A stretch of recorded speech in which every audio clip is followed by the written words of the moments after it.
A long time ago, a bunch of very groovy professors in Berkeley, California came up with a thought. And the thought was, as hard drives get bigger and bigger and bigger, is there a benefit of using a bunch of hard drives that act, bark, smell, taste like one drive, as opposed to using just one physical drive?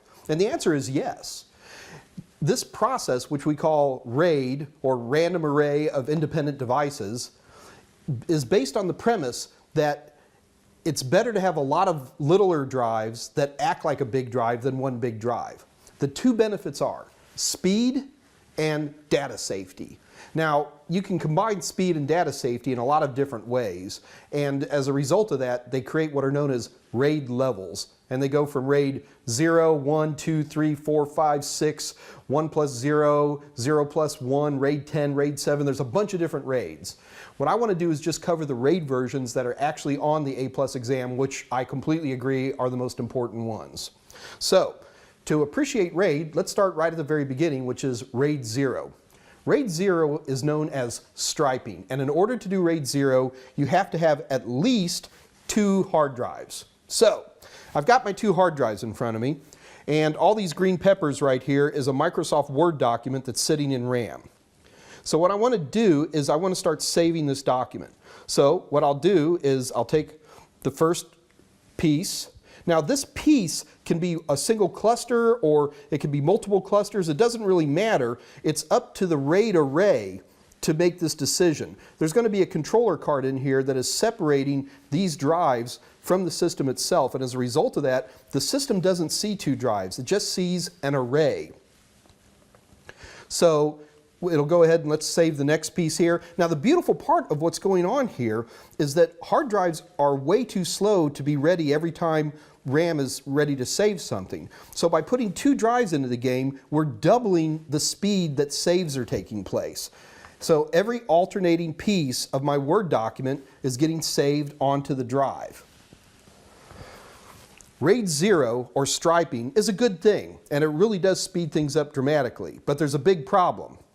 If one of my pieces, hard drives, were about to disappear, I would not only lose my Word document, I wouldn't lose half my Word document, I'd lose every other cluster of the Word document. So the bottom line is, RAID 0 is great, it makes things faster, but it's dangerous, because if I lose either drive, I've lost all my data. Everybody does RAID 0. Pretty much most motherboards today have RAID 0 capabilities where you can just plug in a couple of drives and it works. And then they eventually lose one drive and then they stop using RAID 0 anymore. So that speeds things up. RAID 0 speeds things up, but it does not make data safe. So what I want to do is now let's talk about RAID 1, which is mirroring. RAID 1 is a little bit different. What RAID 1 does is as each cluster of my Microsoft Word document is saved, it literally makes 2 copies of that exact same piece of data and writes them to each drive automatically. So it saves it, clones it into 2 pieces, poof, and writes both of them down. Saves it, turns it into 2 pieces, and writes both of them down. So what's happening here is both of these drives are storing the exact same information. RAID 1 doesn't speed anything up. RAID 1, mirroring, actually can slow things down a little bit. However, the nice part about RAID 1 is that I've got a complete perfect backup in case one of the drives fail. So the beautiful part about RAID 1, or mirroring, is that it may be slow, but it gives us good safety. Oh, and by the way, there's 2 forms of RAID 1. RAID 1 mirroring usually just means that there's a single controller, but if you ever hear drive duplexing, that's a version of RAID 1 where there are 2 separate controllers, each controller feeding each drive in the array. So remember, with RAID 0, we don't have any safety, but we have speed. With RAID 1, we don't have speed, but we have safety. And with RAID 1, we have 2 different versions. There's regular RAID 1, and then there is duplexing where we have multiple controllers. Also remember, RAID 0 requires at least 2 drives. RAID 1 requires at least 2 drives. So we can have speed or we can have safety, but you can't have both. Not true. So what I want to do now is I want to talk about RAID 5. With RAID 5, what we do is we take 2 clusters of our Word document. And then we go through some magic mathematical mumbo jumbo, and we create a third piece. Now this third piece is what we call the parity. It isn't really data, but if I lose either one of these 2 pieces are enough to recreate, so I now can save data. So let's watch this take place. So my Microsoft Word document, I save one piece, I save another piece, then through mathematical jumbo, the controller creates a parity value. So now I've got these 3 pieces. So let's do it again. So now we take 2 pieces, and it doesn't really matter which drive you start with. It's really up to the controller to make that decision. So the controller puts it there, puts that there, and then we have a parity. Oh, this is fun. Let's keep going.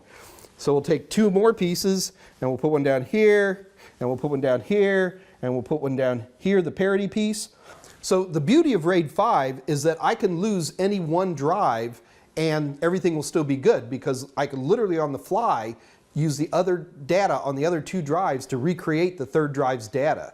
In fact, on some RAID 5 configurations, you can literally pull the drive off and it'll just rebuild on the fly. And the controller will scream and holler and flash and send you emails, but you'll still be able to save and retrieve your Word documents or whatever it might be. All right, so that's RAID 5. RAID 5, it's a little bit faster and it gives us data security. So it gives us both parts. Now, there's a lot of other different types of RAID. There's one other that's covered on the A+.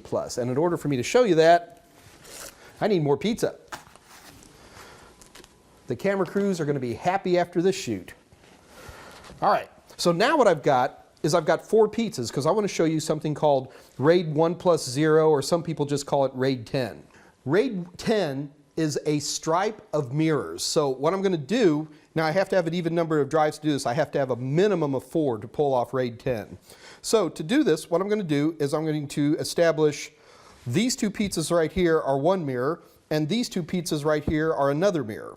So what I'm going to do is, as I begin to save my Word document, first of all, I'm going to take one piece, and what's going to happen is it's going to be automatically mirrored, and I drop that onto one of the mirrors. So these are identical ones. Now, the next piece of the Word document doesn't go onto this mirror, it gets striped over to the other mirror, so it goes ahead and makes 2 copies, because that's what mirrors do, and puts it over here. The next piece gets mirrored and then gets put over on one mirror. The next piece gets mirrored and goes over to the other mirror. Now, the situation is this. If I were to lose an entire mirror, I would lose all my data. But that doesn't happen very often. The idea here is that if I were to lose one drive on either side, I could still work. So if I lose one drive, no problem, because all the data is still on the other drive. In fact, I could lose one drive on each mirror and all my data would still be working. RAID 10 works great. There's nothing wrong with it, and it's easy enough to configure on most RAID systems. The downside is well, it takes a lot of drives. And that's why you do see RAID 10 out there, but honestly, RAID 5 still holds true. So, when it comes to all these different forms of RAID, remember the big 4. RAID 0, RAID 1, RAID 5, and RAID 10. It's on the exam.